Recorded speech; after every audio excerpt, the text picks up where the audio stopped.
세계 3차 대전이 터질 장소를 말해보라고 하면 대부분 중동이나 우크라이나를 떠올리겠지만 정작 군사 전문가들이 가장 주시하는 곳은 여러분이 이름조차 들어본 적 없을 작은 섬입니다. 중국 본토 해안에서 고작 10km, 맑은 날이면 맞은편 아파트 불빛이 맨눈에 잡히는 이 섬에 100만 발이 넘는 포탄이 쏟아진 적이 있고 CIA는 다시 전쟁이 시작될 수 있다고 경고하고 있거든요.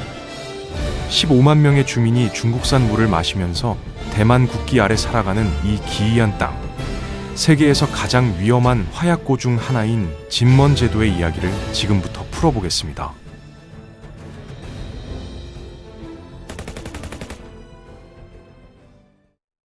지금 당장 지도를 펼쳐보면 이 섬이 얼마나 말도 안 되는 위치에 있는지 바로 알 수 있는데, 진먼은 대만 정부가 통치하는 영토임에도 불구하고 타이베이에서 187km나 떨어져 있고, 오히려 중국 푸젠성 해안에서는 배로 30분이면 닿는 거리에 놓여 있습니다. 비유하자면 부산에서 서울보다 대마도가 훨씬 가까운데 그 대마도가 한국 영토인 상황과 비슷하다고 보시면 되는데, 진먼 주민들은 수도 타이베이까지 가려면 비행기를 1시간 넘게 타야 하지만 중국 샤먼까지는 페리로 30분이면 충분하다는 게 이 섬의 현실입니다. 진먼이라는 이름 자체가 황금문이라는 뜻인데, 역사적으로 이 섬은 바다로 향하는 관문을 지키는 요새로 알려져 왔고, 그 역할은 수백 년이 지난 지금도 본질적으로 달라지지 않았습니다. 이런 지리적 조건 때문에 진먼은 대만도 아니고 중국도 아닌 묘한 정체성을 갖게 됐는데, 엘리트 수영 선수라면 몇 시간 안에 중국에서 진먼까지 헤엄쳐 올 수 있을 정도의 거리라는 사실이 이 섬의 전략적 가치와 위험성을 동시에 말해주고 있습니다. 원래 진먼은 중국 본토 푸젠성의 일부였는데 제2차 세계대전과 그 이후의 격변 속에서 대만과 중국 사이에 끼인 채 완전히 다른 운명을 걷게 됐거든요. 1949년 중국 공산당이 국민당을 대륙에서 몰아내고 중화인민공화국을 세웠을 때 장제스의 국민당군은 대만으로 후퇴했지만 진먼만큼은 끝까지 놓지 않았는데, 그해 10월 벌어진 군寧토우 전투가 바로 그 이유를 설명해 줍니다. 공산군 약 9,000명이 진먼 해변에 상륙을 시도했지만 국민당군의 맹렬한 반격에 부딪혀 전멸에 가까운 패배를 당했는데, 이 전투 하나가 공산당의 대만 완전 점령을 사실상 좌절시킨 결정적 분기점이 되었습니다. 당시 한때 9만 2천 명의 국민당 병력이 진먼에 주둔하며 본토 반격을 준비했지만 결국 그 반격은 일어나지 않았고, 일부 병사들은 진먼과 샤먼 사이의 해협을 헤엄쳐 건너 망명하기도 했는데, 그중 한 명이 훗날 세계응 수석 부총재가 된 저스틴 린이었습니다. 하지만 군寧토우 전투의 승리가 평화를 가져다 준 건 아니었습니다. 1958년 8월 23일 중국군은 진먼을 향해 대규모 포격을 개시했는데 첫 2시간 동안에만 수만 발의 포탄이 쏟아졌고, 대만도 자체 방어 체계로 본토에 반격을 가하면서 치열한 공방전이 시작됐거든요. 놀라운 건 이 포격이 21년이나 계속됐다는 사실입니다. 그 기간 동안 진먼에 떨어진 포탄이 약 100만 발로 추산되는데, 면적이 150제킬로미터밖에 안 되는 작은 섬에 그만큼의 포탄이 쏟아졌다는 건 문자 그대로 땅 전체가 뒤집어진 것과 다름없습니다. 포탄 중 상당수는 선전 전단지만 담겨 있었지만 그렇지 않은 것도 많았고, 시간이 지나면서 포격은 양칠이 번갈아가며 쏘는 일종의 상징적 공방전으로 변질되었는데, 그렇다고 해서 주민들의 공포가 줄어든 건 아니었습니다. 지금 진먼에서 팔리는 유명한 기념품 칼들이 바로 이 시절 떨어진 포탄 파편으로 만든 것인데, 전쟁의 잔해를 관광 상품으로 바꿔 파는 모습 자체가 이 섬이 겪어온 역사의 무게를 보여주고 있죠. 이 시절을 직접 겪은 주민들의 이야기는 지금 들어도 소름이 돋습니다. 68세 카페 주인 양치엔우신 씨는 어린 시절을 이렇게 떠올렸는데, 거의 매일 방공호에 숨어 살았고 포탄 소리에 너무 익숙해진 나머지 특정 폭발음이 들리면 의식하기도 전에 몸이 자동으로 숨는 방향으로 움직였다고 합니다. 계엄령 시절에는 주민 이동이 철저히 통제됐고 해변은 전부 지뢰밭이었으며 모든 건물에 방공호가 의무였는데 대만 본토는 1992년에 계엄령을 해제했지만 진먼은 2년이나 더 늦은 1994년 5월에야 겨우 계엄이 풀렸다는 사실이 이 섬의 군사적 긴장감이 얼마나 오래 지속됐는지를 말해줍니다. 불과 30년 전까지 계엄 상태였다는 건 지금 진먼에 살고 있는 중장년층 대부분이 군사 통제 아래에서의 삶을 또렷이 기억하고 있다는 뜻이고, 그래서 이 사람들이 무엇보다 두려워하는 것이 바로 그 시절로의 회귀인 겁니다. 그런데 계엄이 풀리고 새 천년이 시작되면서 진먼의 풍경은 극적으로 바뀌기 시작했습니다. 2001년 중국 샤먼과의 전기 페리가 운항되면서 우편과 교통, 무역이라는 세 가지 연결망이 구축됐고 이후 비교적 평화로운 시기에 양안 교류가 빠르게 성장했거든요. 2018년 한 해에만 중국 본토에서 74만 5천 명이 넘는 관광객이 진먼을 찾았고 이들이 지출한 금액이 총 3억 6천 달러를 넘겼는데 인구 15만의 작은 섬에 이 정도 규모의 관광객이 몰려든다는 건 경제적으로 엄청난 효과이면서 동시에 위험할 정도의 의존도를 만들어냈습니다. 진먼에는 부가가치세가 없어서 중국에서 사는 것보다 거의 모든 제품이 저렴한데 일부 중국인들은 최신 아이폰 하나를 사기 위해 비행기를 타고 진먼까지 올 정도였고 이 면세 혜택이 관광 경제의 핵심 동력이 되어 왔습니다. 관광 외에도 진먼에는 독특한 매력이 많습니다. 과거 전쟁터였던 덕분에 거대한 선전용 확성기와 군사 바리케이드, 비밀 터널 같은 군사 유적이 곳곳에 남아 있어서 대만은 물론 중국에서 온 관광객들에게도 인기 있는 군사 관광 명소가 됐거든요. 진먼의 유명한 특산품으로는 포탄 파편으로 만든 칼 외에도 수수로 빚은 카오량주가 있는데 이 술은 대만에서 가장 잘 팔리는 주류 중 하나이고 수익금 일부가 어린이 학교 급식비 지원에 쓰인다는 점도 흥미롭습니다. 개발이 덜 된 덕분에 조류 관찰 명소로도 유명하고 해안에는 중국 수달과 살아있는 화석이라 불리는 투구개 같은 희귀종이 서식하고 있으며 빛 공해가 적어서 별을 관찰하기에도 좋은 환경인데 이 모든 평화로운 풍경 뒤에 군사적 긴장이 도사리고 있다는 게 진먼의 아이러니입니다. 하지만 관광이나 면세 혜택보다 훨씬 심각한 의존 관계가 하나 있는데 바로 물입니다.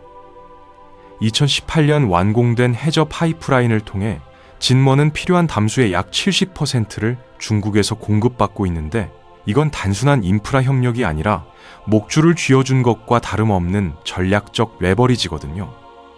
중국이 어떤 이유로든 그 밸브를 잠가버리는 순간 15만 주민의 일상이 즉각적으로 마비되는 구조인데 생존의 필수적인 자원을 잠재적 적국에 의존하고 있다는 건 군사적 관점에서 보면 이미 절반쯤 포위당한 것과 마찬가지입니다. 중국은 여기서 한 발 더 나아가서 소위 사통이라고 불리는 4가지 연결을 밀어붙이고 있는데 이미 연결된 수도에 더해서 전기와 가스, 그리고 진먼과 샤먼을 잇는 해상다리까지 건설하자는 제안을 2019년 시진핑 주석이 직접 내놓았습니다. 이 다리 문제가 특히 뜨거운 감자인 이유가 있습니다.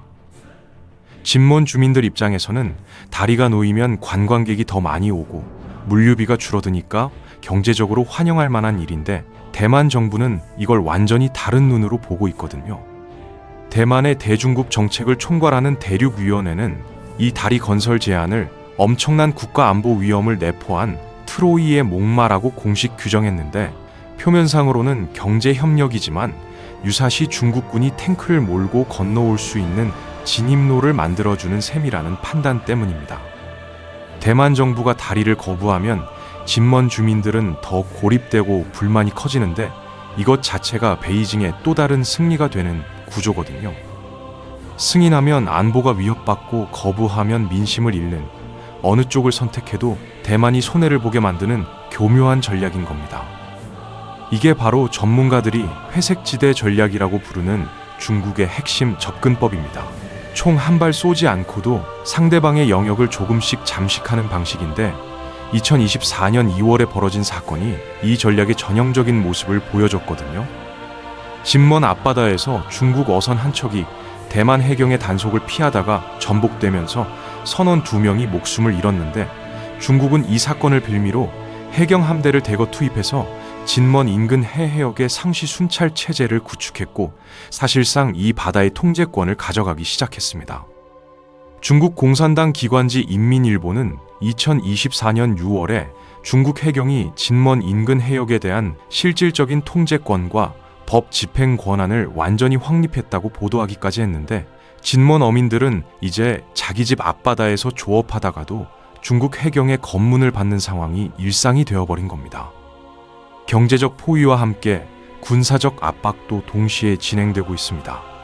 대만 연안에서 실시되는 중국군의 훈련에는 미사일 발사와 대만 해협 중간선을 넘는 공중 침투 훈련, 그리고 실제 침공 상황을 가정한 상륙 작전 연습이 포함되어 있거든요.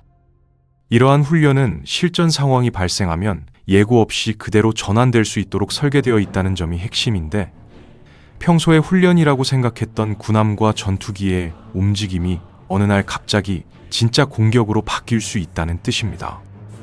2013년에 공개된 CIA 보고서에 따르면 시진핑 주석은 인민해방군에 2027년까지 대만 전면 침공 준비를 완료하라고 지시했는데 이게 2027년에 반드시 침공한다는 뜻은 아니지만 적어도 그때까지 침공할 수 있는 능력을 갖추라는 의미이고 이건 이미 널리 확인된 사실입니다.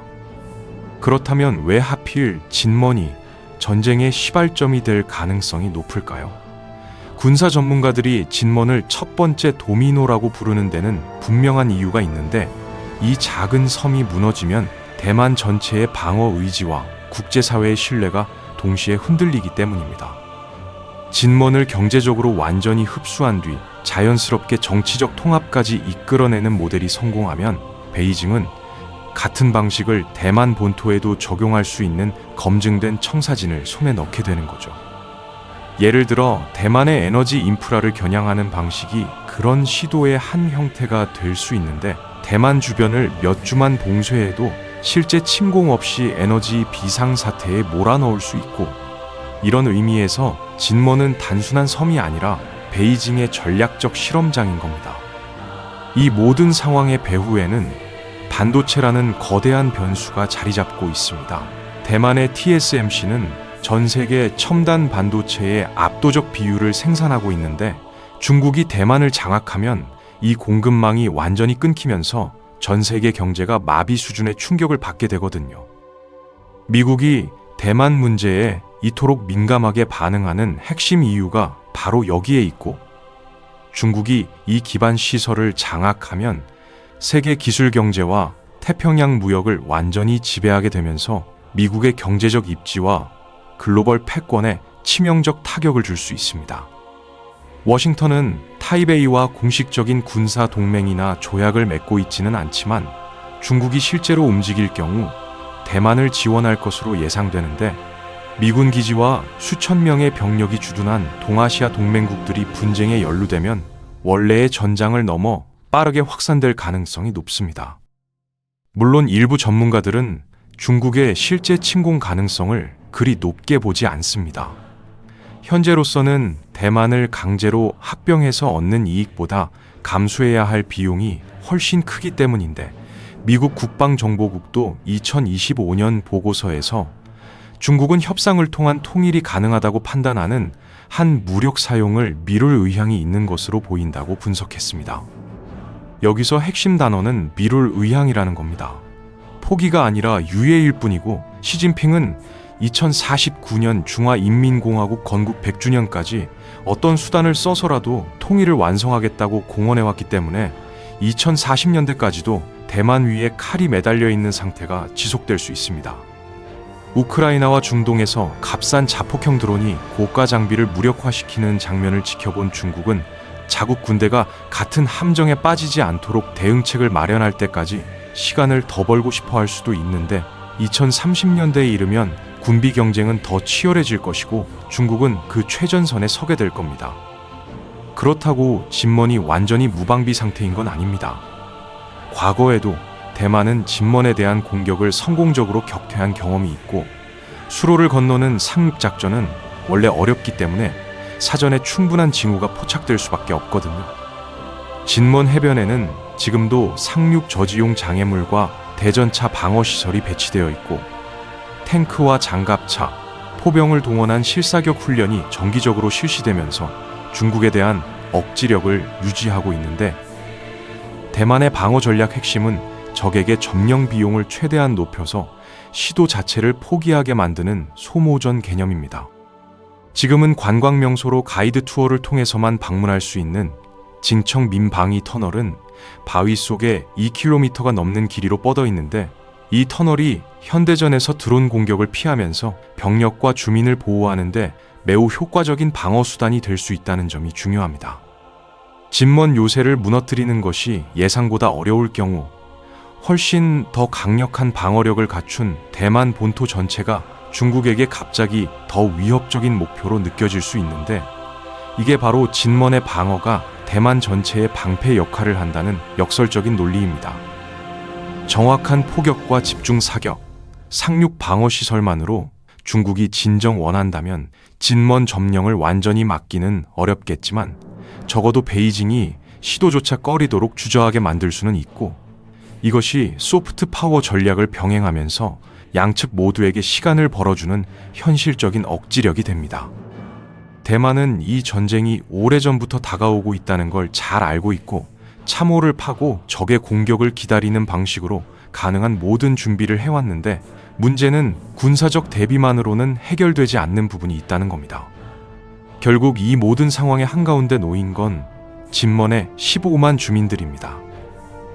중국은 자기들이 원하는 걸 말하고, 대만도 자기들이 원하는 걸 말하지만, 정작 이 섬에 사는 사람들에게 뭘 원하느냐고 물어보는 사람은 아무도 없는 것 같거든요.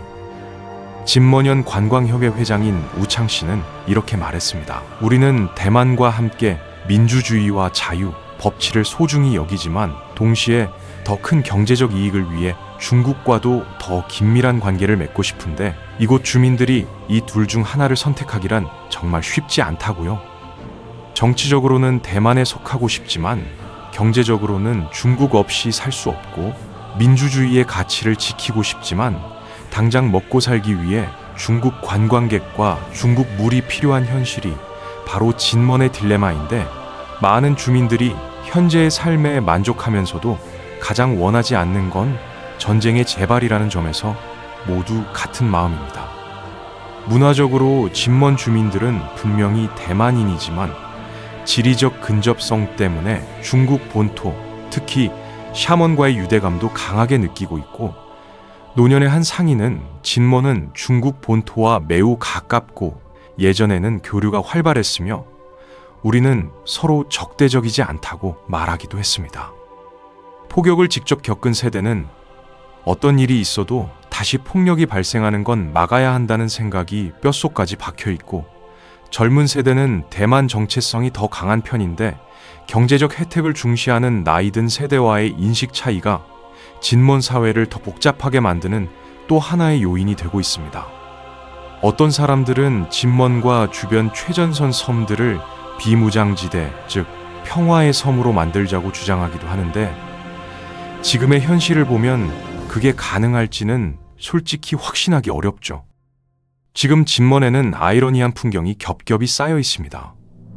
관광객들은 해변에서 망원경으로 중국 대륙을 구경하며 사진을 찍고, 바로 그 옆에는 녹슨 대전차 장애물과 침략 방지 말뚝이 박혀 있으며, 카페에서 커피를 마시는 노인은 같은 해변에서 포탄을 피해 뛰던 어린 시절을 기억하고 있거든요.